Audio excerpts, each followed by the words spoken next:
حضور سے ملاقات، ابھی انہوں نے دعا کی عرضی پیش، ابھی تک حضور سے ملاقات کی. حضور اپنے حجرہ مبارکہ میں قدم رکھنے لگے تو حضور رک گئے. یہ پیچھے اندھیرے میں کھڑے تھے.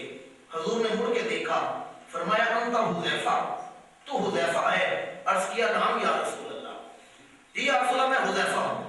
ابھی انہوں نے صرف اپنا تعارف کروایا کہ میں کون ہوں. ابھی انہوں نے دعا کی عرضی پیش، ابھی دعا کی گزارش. میری ملت کے غیور مسلمانوں ذرا اپنے نبی کا علم دیکھنا اور نگاہ نبوت کی فراست دیکھنا. فرمایا تھا حذیفہ، تو حذیفہ ہے؟ عرض کیا جی حضور میں حذیفہ ہوں. میرے نبی نے فرمایا ما حاجتوں کا غفر اللہ لکا والی امی کا. حذیفہ اپنی حاجت کو بیان کرو، میری دعا ہے اللہ تمہیں بھی بخشے تمہاری ماں. یہ دعا دیکھ کے فرمایا ما حاجتوں کا، مانگ کیا مانگتا ہے؟ جناب حذیفہ فرماتے ہیں میں سوچ میں پڑ گیا مانگوں کیا؟ جو مانگنے آیا تھا نبی نے بھی مانگی ہے. استاد زمن مولانا حسن رحمۃ اللہ تعالی علیہ اعلیٰ حضرت کے برادر اصغر چھوٹے بھائی آپ فرماتے ہیں کیوں اپنی گلی میں روادار صدا ہو، وہ جو پیک لیے راہ گدا دیکھ رہا ہو. حضور تو اپنی گلی میں کسی کو صدا دینے کے بھی روادار نہیں کہ کوئی میری گلی میں آ کے صدا دے. کوئی غلام گھر سے چلتا ہے، میرے آقا جان لیتے ہیں کون آ رہا ہے، کیوں آ رہا ہے.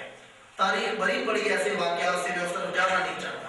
پھر حضور نے اپنی گفتگو کا رخ موڑا، فرمایا ان ھذا ملک، یہ میرے پاس ایک فرشتہ کھڑا ہے. لم یزل الارض منذ کنت قبل ھذا اللیل، فرمایا یہ ایسا فرشتہ ہے جو آج سے پہلے کبھی زمین پر نہیں آیا، آج یہ پہلی دفعہ زمین پر آیا ہے. اور فرشتے کے آنے کا مقصد کیا ہے؟ استأذن ربہ ان یسلم علیہ، اس نے اللہ تعالیٰ کی بارگاہ میں اس کے یا اللہ مجھے اجازت دے میں تیرے نبی کی بارگاہ میں حاضر ہو کے سلام پیش کرنا چاہتا ہوں.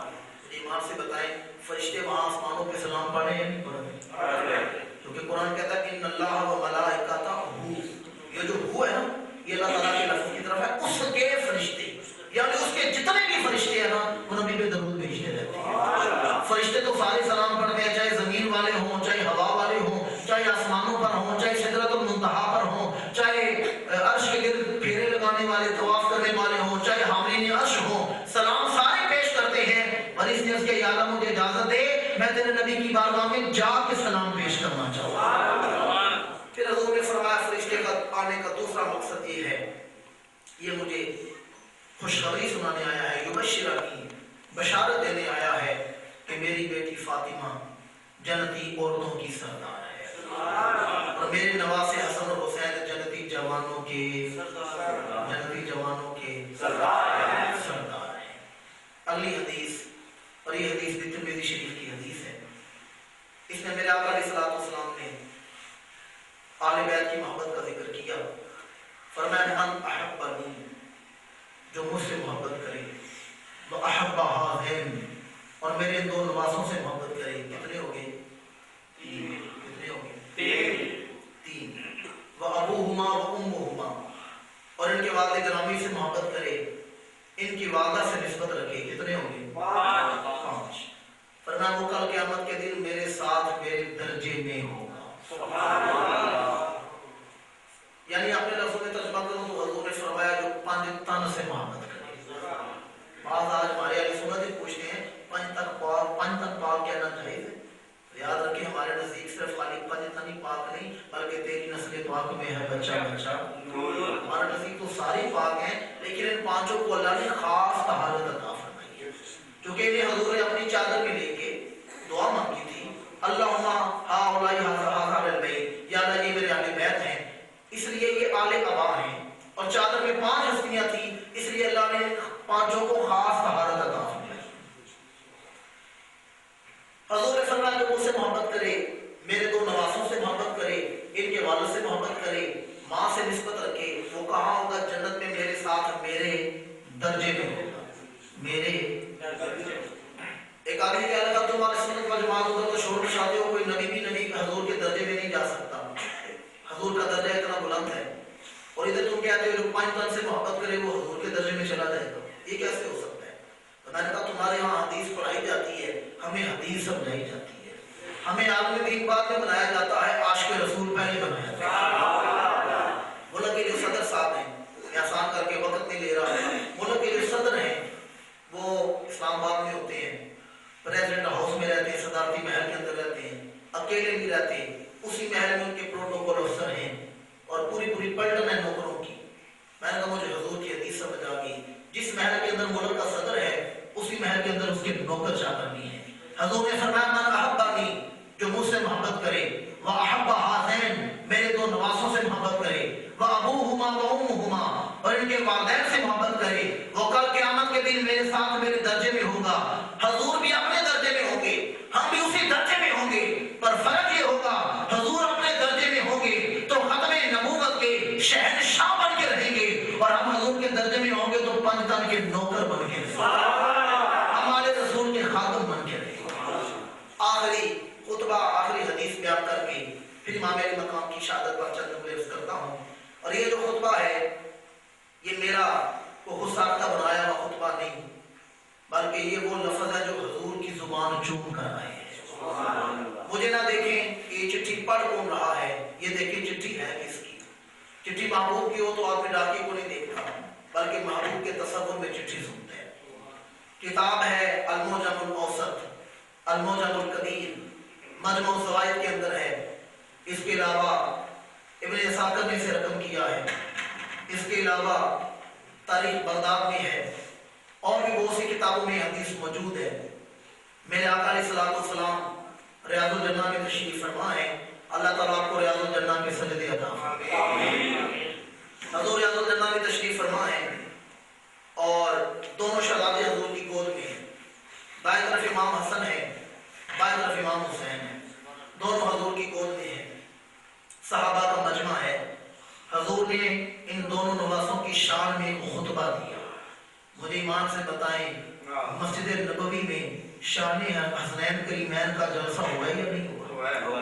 حضور نے خطبہ دیا، فرمایا ایھا الناس الا اخبرکم بخیر الناس جدا و جدۃ، الا اخبرکم بخیر الناس ابا و اما، الا اخبرکم بخیر الناس عما و عمۃ، الا اخبرکم بخیر الناس خالا و خالۃ، ہما الحسن والحسین جدہما محمد رسول اللہ وجدتہما خدیجہ ابنۃ خویلد وابوہما علی بن ابی طالب وامہما فاطمہ بنت رسول اللہ وعمہما جعفر بن ابی طالب وعمتہما ہانی بنت ابی طالب وخالہما القاسم بن رسول اللہ وخالاتہما زینب و رقیہ و ام کلثوم بنت رسول اللہ۔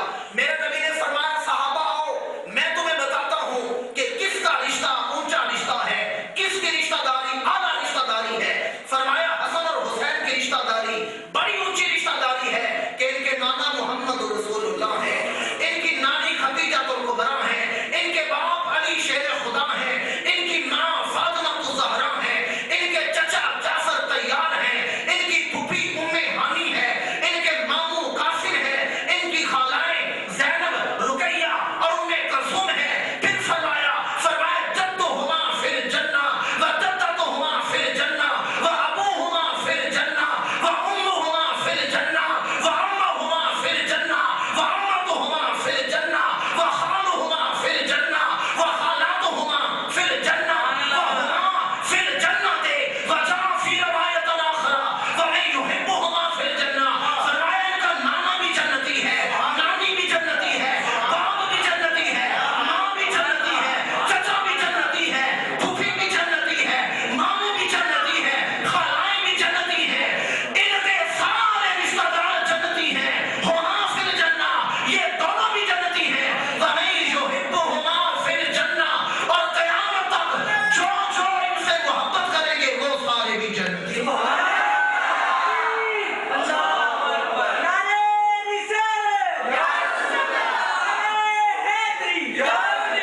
میرے آقا نے فرمایا حسنین کریمین خود بھی جنتی، ان کے ننیال بھی جنتی، ان کے ددیال بھی جنتی، خود بھی جنتی، جو ان سے محبت کریں گے وہ سارے بھی جنتی۔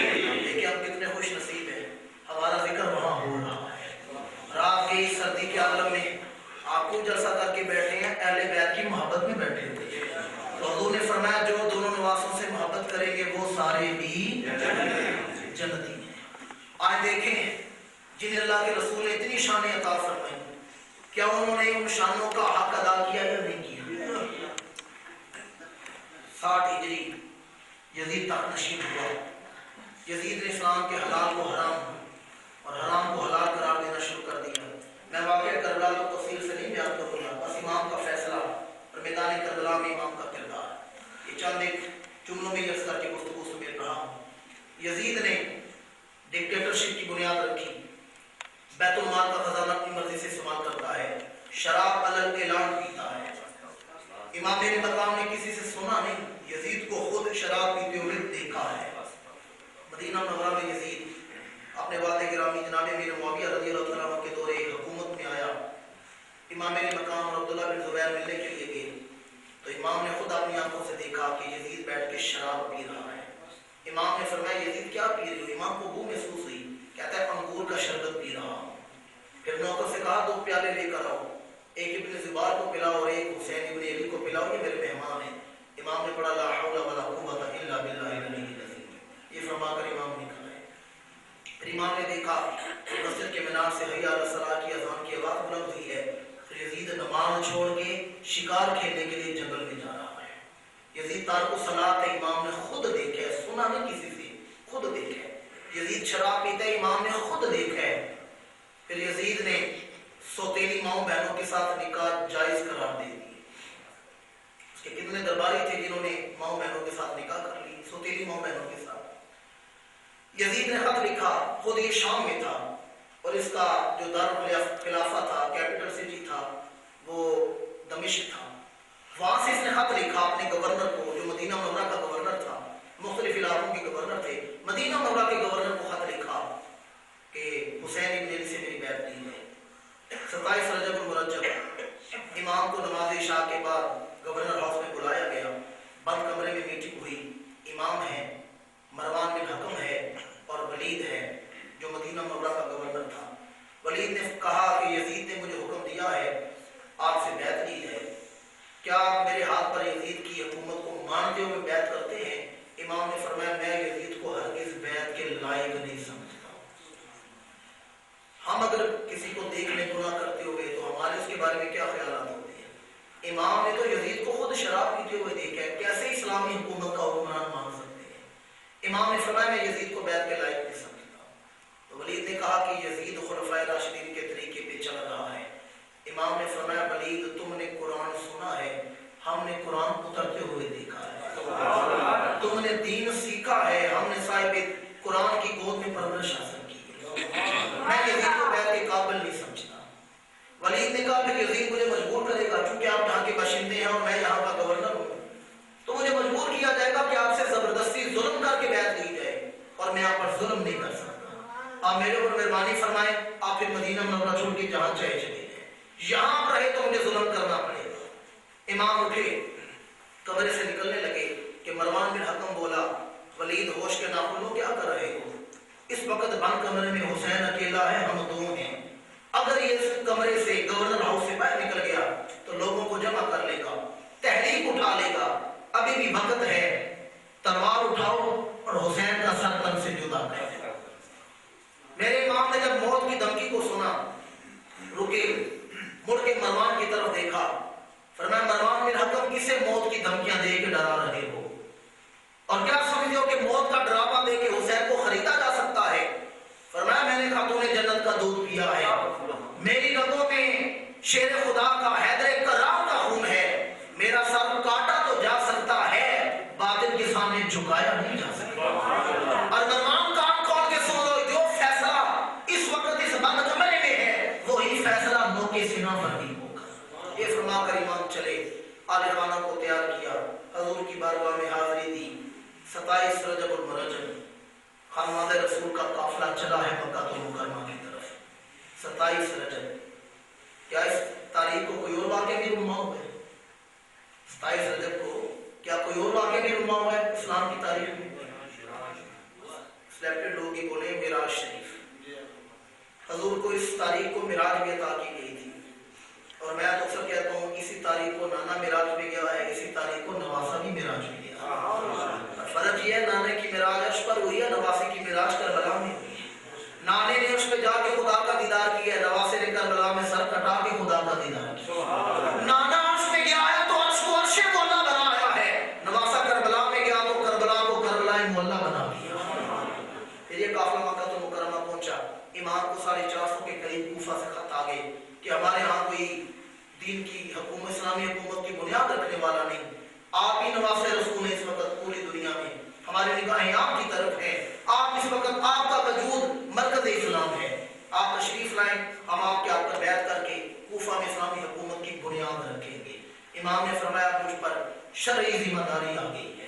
اب مجھے جانا ہوگا. اور پھر فرمایا میں مکے میں کیوں نہیں ٹھہرا کہ حج کے موسم میں کرائے کے قاتل احرام میں تلواریں چھپا کے یزید نے جو کرائے کے قاتل بھیجے ہیں وہ مکہ میں داخل ہو چکے ہیں اور میں نہیں چاہتا کہ حاجیوں کا حج خراب ہو. یہ فرما کر امام وہاں سے چلے. یکم محرم الحرام واقعہ نہیں بیان کروں گا، بس مختصر کر رہا ہوں. امام طف کے مقام پر پہنچے، غر نے امام کو روکا. 7 محرم الحرام تک اس میدان میں یزیدی فوج جمع ہو گئی. شمر جوشن اپنا لشکر لے آیا، عمر بن سعد اپنا لشکر لے آیا. یہ بڑے بڑے سپہ سالار تھے. 7 محرم الحرام تک مذاکرات ہوتے رہے.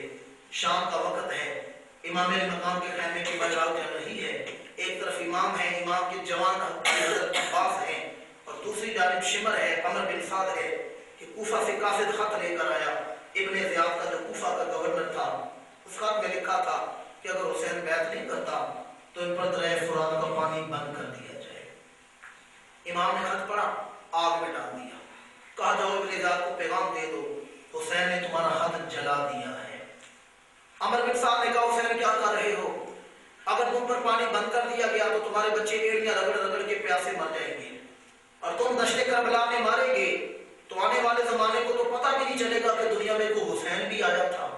اپنا نام بچا لو، اپنی اولاد بچا لو. اب یہ وقت تھا کہ دین بیچ دو، پانی لے لو. یہ سودا کرنے کا وقت تھا. اور میرے امام نے شیر کی للکار سے فرمایا عمر بن سعد آج میں نے اپنی اولاد نہیں بچانی، آج میں نے اللہ کا نام بچانا ہے، آج میں نے اللہ کا دین بچانا ہے. امام کے فیصلے نے بتا دیا کہ پانی بڑا قیمتی ہے پر دین سے بڑھ کے قیمتی ہے. امام نے بتا دیا اسباب حیات جو زندہ رہنے کے لیے ضروریات ہیں، سبب ہیں. اسباب حیات بڑے ضروری ہیں پر دین ان سے بڑھ کے ضروری ہے. 3 دن تک پانی بند رہا. 9 اور 10 محرم الحرام کی درمیانی رات آئی، شام کا وقت ہے. امام نے سارے ساتھیوں کو خیمے میں جمع کیا. فرمایا سنو، یزید کی لڑائی ہے تو میرے ساتھ، بیعت مجھ سے لینا چاہتے ہیں، تمہارے ساتھ ان کی لڑائی کوئی نہیں. تم اپنے بیوی بچوں کو لے کے یہاں سے چلے جاؤ. جب میں یہاں کربلا میں بیٹھا ہوں تو کوئی تمہارے پیچھے بھی نہیں آئے گا. تمام ساتھیوں نے کہا امام اگر ہم آپ کو تنہا چھوڑ کے چلے جاتے ہیں تو کل قیامت کے دن نانا مصطفیٰ کی بارگاہ میں کیا منہ دکھائیں گے؟ سیدہ خاتون جنت کو کیا منہ دکھائیں گے؟ امام نے فرمایا میں وعدہ کرتا ہوں قیامت کے دن تمہاری شکایت بھی نہیں کروں گا. دیکھیں امام کتنے لجپال ہیں. اور سارے ساتھیوں نے کہا ہم آپ کا ساتھ دیں گے، ہم آپ کو تنہا نہیں چھوڑیں گے. بابا گرو نانک سکھوں کا پیشوا ہے. بابا گرو نانک کہتا ہے ایک دن وہ ایک راستے پہ جا رہا تھا، اس نے دیکھا ایک درخت ہے، درخت کو آگ لگی ہوئی ہے، ٹہنیاں جل رہی ہیں، تنا جل رہا ہے اور پرندے درخت پر بیٹھے اڑ نہیں رہے. چند پرندے بیٹھے اڑتے نہیں. تو بابا گرو نانک نے ان سے کلام کیا کہ آگ لگی اس برگ کو، جلنے لگے بات، کیوں نہیں اڑتے پنچھیوں، پنچھ تمہارے ساتھ. کیا لگا ہے پرندوں تمہارے پر سلامت ہے، درخت جل رہا ہے، اڑ کیوں نہیں جاتے؟ اپنی جان بچاؤ، اس کے ساتھ کیوں جل رہے ہو؟ جاؤ جاؤ تمہارے پر سلامت ہے. آگ لگی اس برگ کو، جلنے لگے پات، کیوں نہیں اڑتے پنچھیوں، پنچھ تمہارے ساتھ. آگے سے پرندوں نے جواب دیا پھل کھایا اس برگ کا، بیٹھے لپیٹے پات. کہ جب بھوک لگتی تھی تو اسی درخت کا پھل کھاتے تھے، جب گرمی ستاتی تھی تو اس کے پتوں کی چھاؤں میں آ کے سکون لیتے تھے. پھل کھائے اس برگ کا، بیٹھے لپیٹے پات، پت ہمارا جیونا جو مرے نہ اس کے ساتھ. ہماری زندگی کیا زندگی ہے جس کے ساتھ نہ مر سکیں. بلا تشریح بلا تمثیل امام کے سارے ساتھیوں نے کہا ہم آپ سے پہلے اپنی گردنیں کٹائیں گے، ہم آپ سے پہلے اپنی جوانیاں لٹائیں گے.